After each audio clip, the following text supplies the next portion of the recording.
কই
ঘন্টা ধরে আপনি এনে গাড়িতে আটকায় গেছেন? আমি তো রাত্রে আইছি 10টার সময়, পরে এখানে ফার্স্টে 90 লাগিয়ে রাখছিল, তারপরে এখান থেকে রাত্রে 2টার সময় ছাড়ছে, এখানে 2টার থেকে পয়সা গেছে গাড়ি।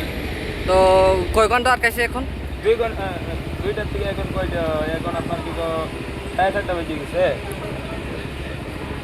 5-6 ঘন্টা হয়ে গেছে। 5-6 ঘন্টা গেছে না? হ্যাঁ, এখানে পয়সা। তো আপনার গাড়ির কারণে তো প্রতি অনেকটি গাড়ি পিছনে আছে, সামনে আছে।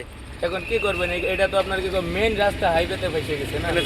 তো এই রাস্তার উপলক্ষে আপনি সরকার কাছে বা প্রশাসনের কিতা সন্দেশ?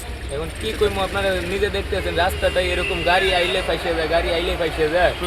রাস্তাটা ঠিক হইলে আমরা ভালো মতন গাড়ি চালাইতে পারি, টাইম মতন জায়গা পাইতে পারি। এখন দেখেন আজকে গাড়িটা খালি হইলো না, আজকে খালি করতে পারছি না, গেছে কালকে খালি হইলো না, কালকেও খালি করতে পারছি না। 2টা দিন বেশি লেগে গেলো না, সময় মতো তো গাড়ি নিয়ে আমরা জায়গা পাইতে পারি না। আপনার নাম? ফজর আলী, বাসা? আসাম, নগাঁও। ঠিক আছে।